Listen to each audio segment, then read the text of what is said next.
बिस्मिल्लाहिर्रहमानिर्रहीम। अस्सलाम वालेकुम डियर स्टूडेंट। यूनिट 19 कंप्लीट करने के बाद आज हम इसके डिफरेंट शॉर्ट क्वेश्चंस को डिस्कस करेंगे।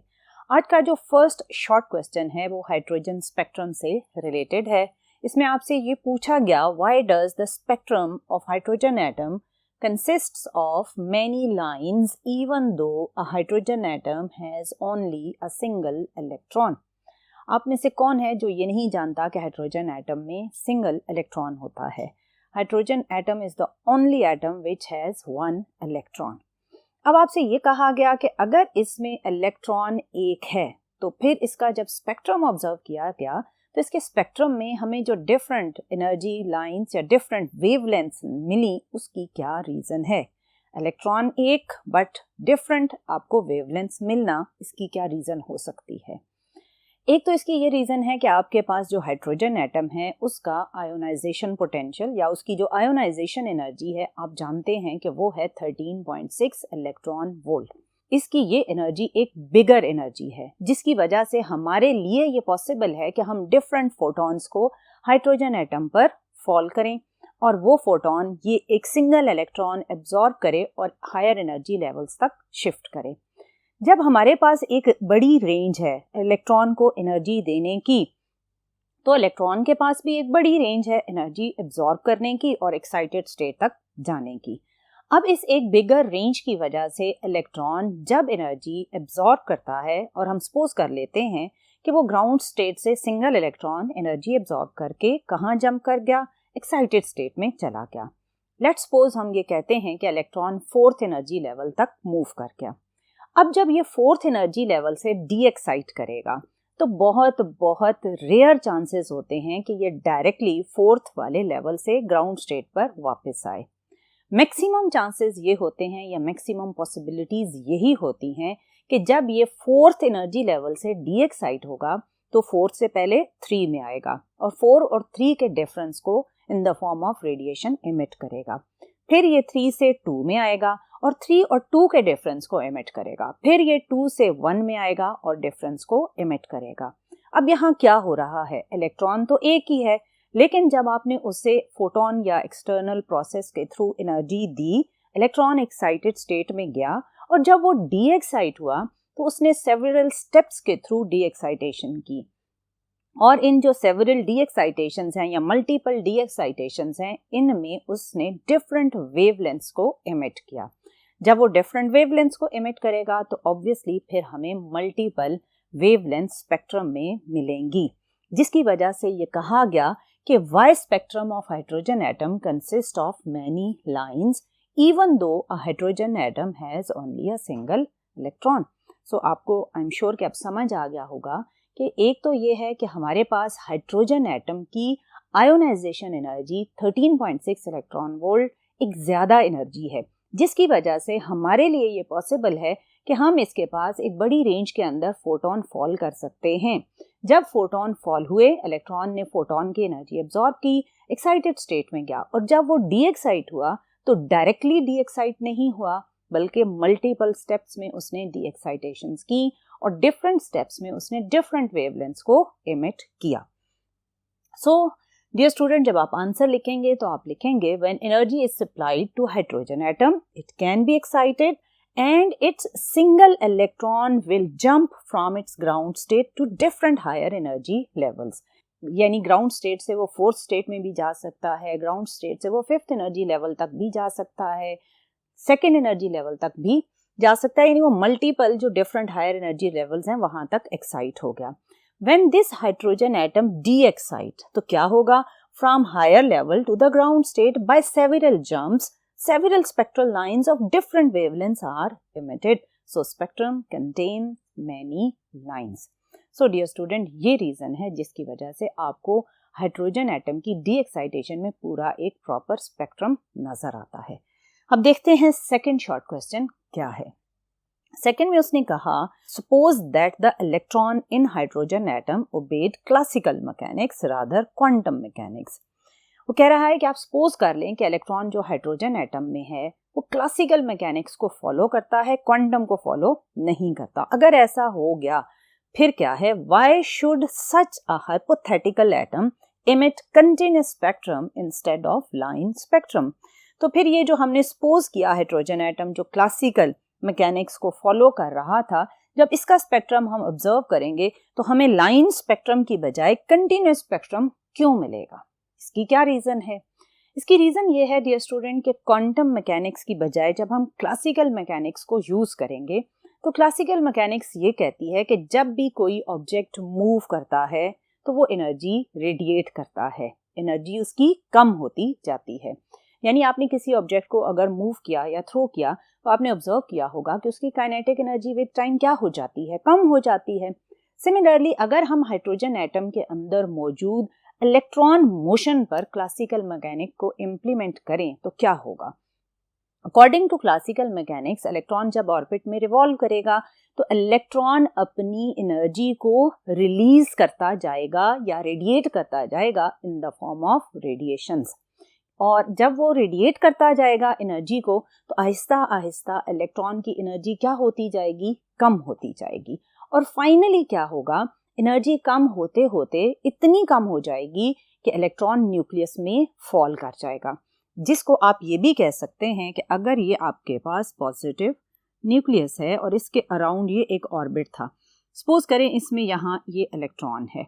अब क्लासिकल मैकेनिक्स ये कहती है कि जब ये इसमें मूव करेगा तो आहिस्ता आहिस्ता इसकी एनर्जी कम होती जाएगी और ये फाइनली इस न्यूक्लियस के अंदर आकर गिर जाएगा। लेकिन ऐसा हमने रियल में ऑब्जर्व नहीं किया। अब इसमें जब इलेक्ट्रॉन आहिस्ता आहिस्ता रेडिएट करता जाएगा अपनी एनर्जी तो क्या होगा? Every accelerating charge according to classical mechanics क्या कर रहा है? Must radiate energy in the form of electromagnetic radiations. और इसमें चार्ज आप इमेजिन कर लें कि हम इलेक्ट्रॉन की बात कर रहे हैं, और अगर हम इलेक्ट्रॉन की बात कर रहे हैं तो क्लासिकल मैकेनिक्स ये कह रही है कि इलेक्ट्रॉन जब मूव करेगा ऑर्बिट में तो वो अपनी एनर्जी रेडिएट करेगा in the form of electromagnetic radiation. So due to this continuous emission, क्योंकि इलेक्ट्रॉन कंटिन्यूअसली अपनी एनर्जी रेडिएट करता जा रहा है और आहिस्ता आहिस्ता स्लो होता जा रहा है, तो क्या हुआ? So due to this continuous emission spectrum obtained is continuous and electron will fall into the nucleus, जो कि एक रियल बात नहीं है, क्योंकि हमने एटम्स में ये चीज ऑब्जर्व नहीं की कि इलेक्ट्रॉन न्यूक्लियस में आकर फॉल कर जाए। हम इसके अकॉर्डिंग ऑब्जर्वेशन नहीं करते, बल्कि हमारी जो ऑब्जर्वेशंस हैं वो क्वांटम मैकेनिक्स के अकॉर्डिंग हैं। अब हम क्वांटम मैकेनिक्स के अकॉर्डिंग क्या ऑब्जर्व करते हैं एटम में कि इलेक्ट्रॉन जब ऑर्बिट्स में मूव करता है तो उसकी एनर्जी किस तरह रेडिएट होती है और किस तरह हम स्पेक्ट्रम ऑब्जर्व करते हैं। इसके लिए हम मूव करते हैं नेक्स्ट बोर्ड की तरफ। जी डियर स्टूडेंट, अभी आपने देखा कि क्लासिकल मैकेनिक्स का ये कहना है कि इलेक्ट्रॉन एक सिंगल ऑर्बिट में जब रिवॉल्व करता है तो वो अपनी एनर्जी कंटिन्यूअसली रेडिएट करता जाएगा और फाइनली न्यूक्लियस में गिर जाएगा, जो कि एक रॉन्ग ऑब्जर्वेशन है। अब अगर हम क्वांटम मैकेनिक्स के अकॉर्डिंग इसी इलेक्ट्रॉन की मूवमेंट को ऑब्जर्व करें तो क्वांटम मैकेनिक्स का ये कहना है कि इलेक्ट्रॉन एक सर्टेन ऑर्बिट में जब एग्जिस्ट कर रहा है तो उस ऑर्बिट में उस इलेक्ट्रॉन की एक स्पेसिफिक एनर्जी होगी और थ्रू आउट जब वो उस ऑर्बिट में मूव करता रहेगा तो उस ऑर्बिट के अंदर उसकी एनर्जी की वैल्यू चेंज नहीं होती। अब अगर आप इस इलेक्ट्रॉन को जो एक स्पेसिफिक ऑर्बिट में मूव कर रहा है एक्सटर्नल सोर्स से कोई एनर्जी देते हैं तो इलेक्ट्रॉन वो एनर्जी एब्जॉर्ब करके कहाँ मूव कर जाता है? एक्साइटेड स्टेट में। जब इलेक्ट्रॉन उस एक्साइटेड स्टेट से डी एक्साइट होता है तो इलेक्ट्रॉन उन दोनों स्टेट्स के एनर्जी डिफरेंस को इमिट करता है और क्वांटम मैकेनिक्स इसके साथ एग्री करती है। क्वांटम मैकेनिक्स ये कहती है electron moving in one of the allowed orbit do not radiate energy, यानी वो अपनी एनर्जी रेडिएट नहीं करता, एक फिक्स्ड एनर्जी के साथ उस ऑर्बिट में रिवॉल्व करता रहता है, but emits radiation only when the electron jumps from higher energy state to the lower energy state। वही बात जो मैंने बताई अभी आपको कि इलेक्ट्रॉन एक स्पेसिफिक ऑर्बिट में स्पेसिफिक एनर्जी के साथ रिवॉल्व करता रहता है लेकिन एनर्जी रेडिएट नहीं करता। अकॉर्डिंग टू क्लासिकल मैकेनिक्स जो आपने पढ़ा वो एक गलत बात थी। अब अगर इलेक्ट्रॉन एनर्जी रेडिएट करेगा तो क्वांटम मैकेनिक्स ये कहती है वो तब करेगा जब वो एक्साइटेड स्टेट से अपनी लोअर एनर्जी स्टेट पर डी एक्साइट करेगा, तो उन दो एनर्जी स्टेट के डिफरेंस को वो इमिट करेगा in the form of radiations. और यही चीज हमने प्रैक्टिकली ऑब्जर्व भी की जो क्वांटम मैकेनिक्स ने कही। अब देखते हैं कि शॉर्ट क्वेश्चन नंबर 3 की क्या स्टेटमेंट है। अगेन इसमें कहा गया, can the electron in the ground state of hydrogen atom absorbs a photon of energy less than 13.6 electron volt greater than 13.6 electron volt. अब वो पूछ रहा है कि अगर हाइड्रोजन एटम में इलेक्ट्रॉन ग्राउंड स्टेट में है और आपने उस हाइड्रोजन एटम पर एक्सटर्नली एक फोटोन फॉल किया। पहले केस में उसने कहा कि वो जो फोटोन आप फॉल कर रहे हैं उसकी energy less than 13.6 electron volt है। तो क्या ये वाला फोटोन इलेक्ट्रॉन या उस हाइड्रोजन एटम में कंप्लीटली एब्जॉर्ब हो जाएगा? तो क्या होगा इसको पहले देख लेते हैं। होता यह है डियर स्टूडेंट कि अगर फोटोन की energy less than 13.6 electron volt है, सपोज कर लें 10 इलेक्ट्रॉन वोल्ट या 11 इलेक्ट्रॉन वोल्ट, कोई भी एनर्जी आप सपोज कर लें। अब इलेक्ट्रॉन जब इस एनर्जी को एब्जॉर्ब करेगा तो ऑब्वियसली ये एनर्जी क्योंकि लेस देन 13.6 है, जो कि हाइड्रोजन एटम की आयोनाइजेशन एनर्जी से कम है, तो ये उस इलेक्ट्रॉन को कोई ना कोई एक्साइटेशन एनर्जी प्रोवाइड करेगा फोटोन। अब क्या होगा कि जब फोटोन से इलेक्ट्रॉन एक एक्साइटेशन एनर्जी लेगा तो वो अपनी लोअर एनर्जी स्टेट से जंप कर जाएगा हायर एनर्जी स्टेट में because of the incident photon energy. जब इलेक्ट्रॉन उस एक्साइटेड स्टेट से दोबारा डी एक्साइट करेगा तो वो उसी पर्टिकुलर फोटोन को दोबारा क्या कर देगा, री एमिट कर देगा और आपको वो फोटोन वापस मिल जाएगा। सो क्या हुआ, क्या वो फोटोन उस एटम ने कंप्लीटली एब्जॉर्ब कर लिया? नहीं, क्योंकि जो फोटोन दिया उसने इलेक्ट्रॉन को एक्साइट किया। जब इलेक्ट्रॉन डी एक्साइट हुआ तो वही फोटोन आपको वापस मिल गया। सो इस सिचुएशन में फोटोन कंप्लीटली एब्जॉर्ब नहीं होता। लेकिन अगर हम इसके पार्ट बी को डिस्कस करें जिसमें है कि अगर फोटोन की energy greater than 13.6 electron volt हो तो क्या होगा। इस सिचुएशन में क्या होगा, क्योंकि अब एनर्जी इलेक्ट्रॉन या हाइड्रोजन एटम की आयोनाइजेशन एनर्जी से ज्यादा है। अब इस सिचुएशन में क्या है कि जब फोटोन जिसके पास एनर्जी 13.6 इलेक्ट्रॉन वोल्ट से ज्यादा है, जब ये फोटोन उस हाइड्रोजन एटम पर फॉल करेगा तो इलेक्ट्रॉन इसकी एनर्जी एब्जॉर्ब कर लेगा। अब इस एब्जॉर्ब्ड एनर्जी में से 13.6 इलेक्ट्रॉन वोल्ट एनर्जी की वजह से इलेक्ट्रॉन एटम से रिमूव हो गया, लेकिन कहा गया है ग्रेटर देन 13.6। अगर ग्रेटर देन 13.6 है तो 13.6 इलेक्ट्रॉन वोल्ट तो आयोनाइजेशन में यानी इलेक्ट्रॉन को एटम से रिमूव करने में यूज हो गई और जो बच जाएगी एनर्जी, उस बची हुई एनर्जी को electron as kinetic energy use कर लेगा। अब इस सिचुएशन में इलेक्ट्रॉन कहीं भी डी एक्साइट नहीं करेगा जिसकी वजह से हमें दिया जाने वाला फोटोन वापस मिल सके।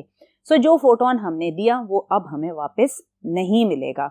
सो अब आप ये कहेंगे कि वो फोटोन जो हमने हाइड्रोजन एटम को दिया वो उसमें कंप्लीटली एब्जॉर्ब हो गया है और उस फोटोन का जो 13.6 इलेक्ट्रॉन वोल्ट पोर्शन था वो आयोनाइजेशन में यूज हुआ और वो पोर्शन जो इससे ज्यादा था वो यूज हुआ as kinetic energy of electron.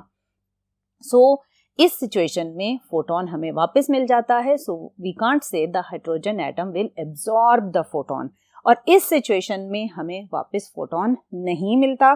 सो हम कहेंगे कि yes this is the situation in which hydrogen atom will absorb the photon. So part A का आंसर है when a photon of energy less than 13.6 electron volt falls on the hydrogen atom, then electron in the ground state will absorb the energy and jump to some excited state. But during de-excitation क्या होगा? During de-excitation of electron, same energy photon is re-emitted, so photon is not absorbed क्योंकि वो हमें वापस मिल गया। अब part B में क्या हुआ? When a photon of energy greater than 13.6 electron volt falls on the hydrogen atom, then electron in the ground state absorb this photon. अब आई एम श्योर आपको पता ही होगा आगे क्या है। Then 13.6 electron volt energy किस में यूज हो जाएगी? Is used to break the electron from the atom, जिसे आप ionization कहते हैं, and remaining energy is used as kinetic energy of released electron. So आप कहेंगे photon is completely absorbed. So dear student ये था आज का क्वेश्चन नंबर 3। अब मूव करते हैं नेक्स्ट बोर्ड पर और देखते हैं कि रिमेनिंग शॉर्ट क्वेश्चंस की क्या स्टेटमेंट्स हैं। जी डियर स्टूडेंट, क्वेश्चन नंबर 4 की स्टेटमेंट है why do solids give rise to continuous spectrum and hot gases give line spectrum. क्या रीज़न है कि जब आप सॉलिड्स को ऑब्जर्व करते हैं तो स्पेक्ट्रम कंटिन्यूस होता है, जबकि गैसेस में हमें लाइन स्पेक्ट्रम मिलता है, यानी स्पेसिफिक वेवलेंथ वाली रेडिएशंस मिलती हैं गैसेस में। इसकी रीज़न ये है कि आपने स्ट्रक्चर पढ़े हुए हैं कि सॉलिड्स के अंदर एटम्स और मॉलिक्यूल्स क्या होते हैं, क्लोजली पैक्ड होते हैं। अब इसमें क्या होता है कि जब एटम्स और मॉलिक्यूल क्लोजली पैक्ड हैं, बिल्कुल एक दूसरे के साथ क्लोजली प्लेस्ड हैं, तो इनके जो आउटर शेल एनर्जी लेवल्स हैं या आउटर शेल्स हैं, वहाँ पर ओवरलैपिंग स्टार्ट हो जाती है। जब ओवरलैपिंग स्टार्ट होती है तो जो इलेक्ट्रॉन्स होते हैं आउटर मोस्ट ऑर्बिट्स या शेल्स में, वहाँ पर इलेक्ट्रॉन्स की जो एनर्जीज हैं उन पर नेबरिंग एटम के जो इलेक्ट्रॉन्स हैं उनकी एनर्जीज का इन्फ्लुएंस आना स्टार्ट हो जाता है। सो इन सिचुएशंस में आप ये नहीं कह सकते कि जो इलेक्ट्रॉन्स हैं आउटर शेल्स या ऑर्बिट्स में उनकी कोई स्पेसिफिक एनर्जीज होंगी। ऑब्वियसली जब एक ऑर्बिट के इलेक्ट्रॉन पर नेबरिंग एटम के जो इलेक्ट्रॉन्स हैं उनकी एनर्जीज का इन्फ्लुएंस आना स्टार्ट हो जाएगा तो एनर्जी वैल्यूज चेंज होना स्टार्ट हो जाएंगी। सो इस सिचुएशन में क्या होगा, सॉलिड्स में क्या होगा, इन solids atoms and molecules are close to each other. The energy of electron in an energy level is influenced by the neighboring atom's electrons. So energies in the energy levels are changed क्योंकि neighboring electrons का जो influence है वो electrons की energies को change कर देगा। अब जब energies change हो गई तो क्या होगा कि जब electrons की कोई excitation हुई और वो de-excite करेगा तो इस transition में obviously एक एटम जो उस सॉलिड में है उसकी इलेक्ट्रॉन की जब डी एक्साइटेशंस होंगी और उसके नेबरिंग में जो एटम मौजूद है उसमें जो इलेक्ट्रॉन्स की एक्साइटेशन एंड देन डी एक्साइटेशंस होंगी तो उनकी एनर्जीज एक दूसरे से डिफरेंट होंगी। सो होगा क्या, due to transition all wavelengths are emitted and continuous spectrum is obtained. क्योंकि सॉलिड्स में एनर्जी लेवल्स की ओवरलैपिंग की वजह से आप ये डिफाइन नहीं कर सकते कि इलेक्ट्रॉन्स की जो स्पेसिफिक एनर्जीज हैं इन द गिवन ऑर्बिट वो क्या हैं। जब आप स्पेसिफिक एनर्जी डिफाइन ही नहीं कर सकते तो ऑब्वियसली जब एक्साइटेशन और डी एक्साइटेशन होगी तो मल्टीपल पॉसिबल वेवलेंथ्स आपको मिलेंगी और आपको कंटिन्यूअस स्पेक्ट्रम मिलेगा। जबकि गैसेस में क्या होता है, एटम्स एक दूसरे से दूर होते हैं, सो एटम्स के जो एनर्जी लेवल्स हैं उनका दूसरे एटम के एनर्जी लेवल पर इन्फ्लुएंस नहीं होता। सो एटम्स में इलेक्ट्रॉन्स अपने अपने अलाउड ऑर्बिट्स में अपनी अपनी स्पेसिफिक एनर्जीज के साथ होंगे। सो जब ये एटम एक्साइटेड स्टेट में जाएंगे और डी एक्साइट करेंगे तो इलेक्ट्रॉन की डी एक्साइटेशंस में या एटम की डी एक्साइटेशन में आपको स्पेसिफिक वेवलेंथ्स मिलेंगी क्योंकि यहाँ पर नेबरिंग एटम की एनर्जीज का इन्फ्लुएंस नहीं है। सो आप कहेंगे in gases atoms are far apart, atoms in gases have well defined energy levels, in these levels energies are discrete. क्योंकि क्वांटम मैकेनिक्स यही कहती है कि हर इलेक्ट्रॉन की अपने स्पेसिफिक ऑर्बिट में एक स्पेसिफिक एनर्जी है। In these levels energies are discrete. When the excitations take place, discrete energies are produced according to the difference of two energy level and line spectrum is observed. Obviously इसमें जो energy differences होंगे उसी के according आपको wavelength मिलेगी, तो आप line spectrum observe करेंगे, जबकि solids में क्योंकि overlapping of energies हैं वहाँ पर आपको continuous spectrum मिलेगा। ये था आज का फोर्थ शॉर्ट क्वेश्चन। अब मूव करते हैं अगेन फर्स्ट बोर्ड पर और देखते हैं कि रिमेनिंग शॉर्ट क्वेश्चन की क्या स्टेटमेंट है। जी डियर स्टूडेंट, हमारा नेक्स्ट जो शॉर्ट क्वेश्चन है वो लेज़र लाइट और ऑर्डिनरी लाइट से रिलेटेड है। इसमें आपसे ये पूछा गया, explain the difference between laser light and the light from incandescent lamp. Incandescent lamp का मतलब ऑर्डिनरी लाइट ही है। जब आपने लेज़र लाइट का टॉपिक पढ़ा तो वहाँ आपने ये ऑब्जर्व किया था कि लेज़र लाइट के लिए जो रिक्वायरमेंट है वो है स्टिमुलेटेड एमिशन, जिसमें आपने पॉपुलेशन इन्वर्जन से लिंक्ड स्टिमुलेटेड एमिशन को स्टडी किया था। जबकि जो ऑर्डिनरी लाइट है वो स्टिमुलेटेड नहीं बल्कि स्पॉन्टेनियस एमिशन की वजह से एमिट होती है। फिर आपने ये भी पढ़ा कि जो लेज़र लाइट है उसमें जो बीम है वो कोहेरेंट बीम होती है। कोहेरेंट बीम का ये मतलब है कि लेज़र लाइट में मौजूद जो फोटॉन्स हैं उनका जो फेज ऑफ वाइब्रेशन होता है वो सेम होता है, या आप सिंपली ये भी कह सकते हैं कि उन फोटॉन्स का जो फेज डिफरेंस है वो थ्रू आउट कॉन्स्टेंट रहता है। आपने ये भी पढ़ा कि लेज़र लाइट बहुत ही इंटेंस बीम होती है, जबकि ऑर्डिनरी लाइट इतनी इंटेंस नहीं होती। लेज़र लाइट यूनी डायरेक्शनल होती है, यानी एक पर्टिकुलर डायरेक्शन में वो ट्रेवल करती है, जबकि जो ऑर्डिनरी लाइट है, जब आप बल्ब घर में भी ऑन करते हैं तो पूरे कमरे में लाइट फैल जाती है। वो लाइट यूनी डायरेक्शनल नहीं होती, बल्कि मल्टीपल डायरेक्शन में वो लाइट, यानी ऑर्डिनरी लाइट मल्टीपल डायरेक्शन में ट्रेवल कर सकती है। इसके अलावा आपने पढ़ा कि जो लेज़र लाइट है वो मोनोक्रोमेटिक है, क्योंकि लेज़र लाइट अगर रेड कलर की है तो उसमें एक रेड वेवलेंथ है, अगर ग्रीन कलर की है तो जस्ट ग्रीन वेवलेंथ है, जबकि जो ऑर्डिनरी लाइट है उसमें मल्टीपल वेवलेंथ्स होती हैं। अगर आप ऑर्डिनरी लाइट को वाइट लाइट भी कहें तो उसमें 7 जो वेवलेंथ्स हैं वो आपको मिलेंगी, जिन्हें आप विजिबल स्पेक्ट्रम की वेवलेंथ्स कहते हैं। अगर आप डिफरेंसेस लिखें तो आप लिखेंगे कि laser light is emitted due to stimulated emission, ordinary light is emitted due to spontaneous emission. Laser light is coherent, जबकि ऑर्डिनरी लाइट में ऑब्वियसली फेज कोहेरेंस नहीं होता, it is incoherent. It is monochromatic. Ordinary light is not monochromatic. It consists of multiple wavelengths. Laser light is unidirectional, whereas ordinary light is not unidirectional. It can travel in all directions. Laser light is very intense. It can be used as knives. जबकि जो ordinary light है ये obviously इतनी intense नहीं होती। ये वो differences थे जो laser light और ordinary light में exist करते हैं। अब मूव करते हैं नेक्स्ट बोर्ड पर और देखते हैं कि नेक्स्ट शॉर्ट क्वेश्चन की क्या स्टेटमेंट है।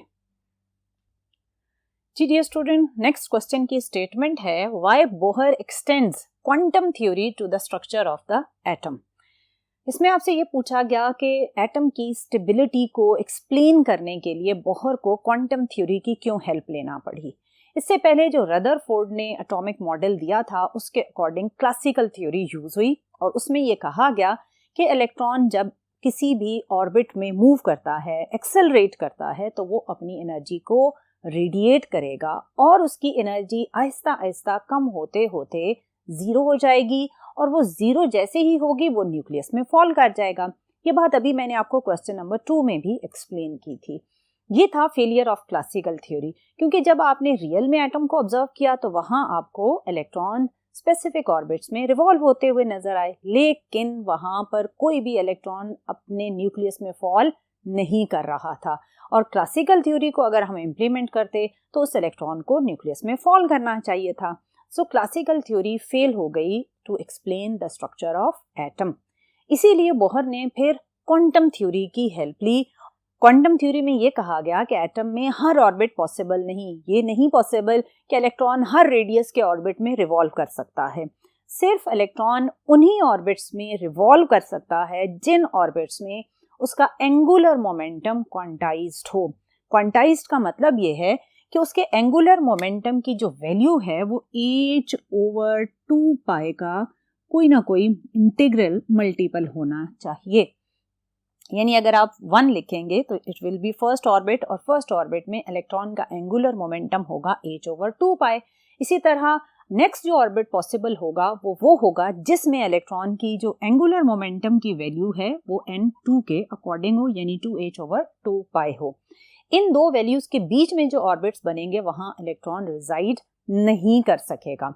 क्वांटम थ्योरी के अकॉर्डिंग पहली कंडीशन ये थी कि इलेक्ट्रॉन सिर्फ उन ऑर्बिट्स में रिवॉल्व करेगा जहां उसका एंगुलर मोमेंटम क्वांटाइज्ड होगा।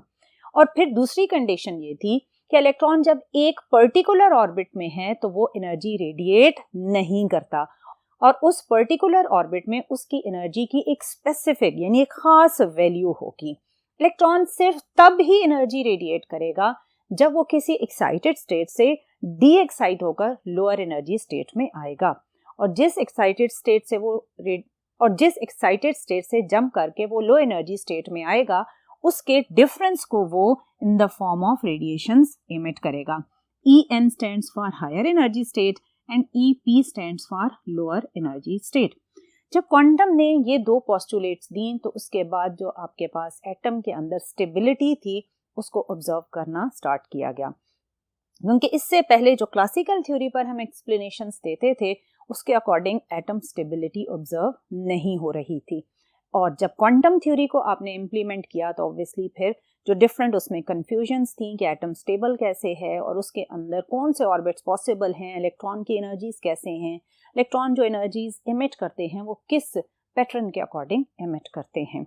इन रीजंस की वजह से क्वांटम थ्योरी को यूज किया बोहर ने। सो अब देखते हैं आप क्या लिखेंगे। आप पहले बताएंगे कि रदरफोर्ड मॉडल क्या था। रदरफोर्ड मॉडल जिसमें क्लासिकल मैकेनिक्स को यूज किया गया, that was fail to explain the stability of the atom. क्यों? Because according to classical theory, यानी according to this theory, electron will radiate energy and finally it will fall in the nucleus, जो कि obviously real में observe नहीं किया गया था। It was not observe.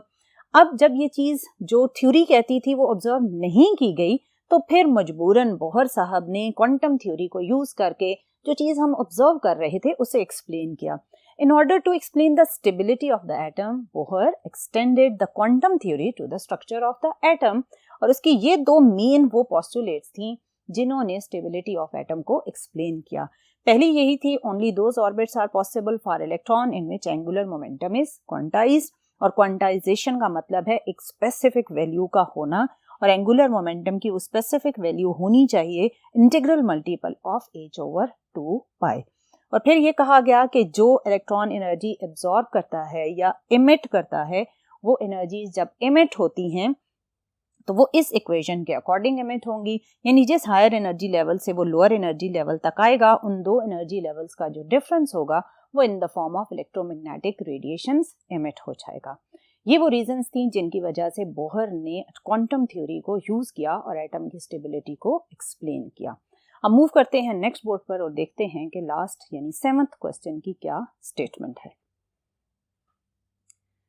Ji dear student, इस question में आपसे ये कहा गया कि आप बताएं कि why helium has larger ionisation energy than hydrogen. अब दोनों की जो आयोनाइजेशन एनर्जीज हैं उनमें हाइड्रोजन की तो आपने पढ़ी कि हाइड्रोजन एटम की जो आयोनाइजेशन एनर्जी है वो है 13.6 इलेक्ट्रॉन वोल्ट, और जो हीलियम की है वो है 54.4 इलेक्ट्रॉन वोल्ट। और आपको मालूम ही है कि आयोनाइजेशन एनर्जी का मतलब होता है इलेक्ट्रॉन को एटम से कंप्लीटली रिमूव कर देना। यानी अगर हाइड्रोजन में मौजूद इलेक्ट्रॉन को आपने एटम से कंप्लीटली रिमूव करना है तो कितनी एनर्जी देनी पड़ेगी? 13.6 इलेक्ट्रॉन वोल्ट। सिमिलरली अगर आपने हीलियम में मौजूद किसी इलेक्ट्रॉन को कंप्लीटली रिमूव करना है तो इस प्रोसेस में आपको जो एनर्जी देनी पड़ेगी वो है 54.4 इलेक्ट्रॉन वोल्ट, जो कि ऑब्वियसली हाइड्रोजन के कंपैरेटिवली ग्रेटर है। आपसे पूछा गया कि क्यों ये वैल्यू ग्रेटर है as compare to hydrogen atom, और इसका आंसर है कूलम फोर्स ऑफ अट्रैक्शन। क्योंकि हीलियम में कितने इलेक्ट्रॉन हैं? 2 इलेक्ट्रॉन हैं। और कितने प्रोटॉन हैं? 2 प्रोटॉन हैं। जबकि हाइड्रोजन में एक ही इलेक्ट्रॉन और एक ही प्रोटॉन है। हीलियम में नंबर ऑफ इलेक्ट्रॉन और number of proton hydrogen atom के कंपैरेटिवली डबल है। क्योंकि कितने हैं जी? 2 इलेक्ट्रॉन्स हैं और 2 प्रोटॉन्स हैं। जबकि हाइड्रोजन एटम में एक प्रोटॉन है और एक इलेक्ट्रॉन है। तो ऑब्वियसली हीलियम में डबल नंबर एग्जिस्ट करता है। अब इन 2 इलेक्ट्रॉन और 2 प्रोटॉन के बीच में जो कूलम फोर्स ऑफ अट्रैक्शन होगी वो भी फिर क्या होगी? वो हाइड्रोजन एटम के कंपैरेटिवली डबल होगी। जब अट्रैक्शन डबल होगी तो उस अट्रैक्शन को ओवरकम करके, इलेक्ट्रॉन को ब्रेक करके उस अट्रैक्शन से एटम से आपने बाहर निकालना है। तो डबल अट्रैक्शन को जब आपने ओवरकम करना है तो ऑब्वियसली आपको ज्यादा एनर्जी देकर इलेक्ट्रॉन को एटम से रिमूव करना पड़ेगा। सो हीलियम की जो आयोनाइजेशन पोटेंशियल एनर्जी होगी फिर वो कंपैरेटिवली हाइड्रोजन एटम के ज्यादा होगी। सो पहले तो आप दोनों की आयोनाइजेशन एनर्जीज को बता दें ताकि पता चल जाए कि दोनों की एनर्जीज की वैल्यूज हैं क्या। फिर इसका आंसर यही है, helium has 2 electrons and 2 protons, so coulomb force of attraction is doubled as compare to hydrogen atom.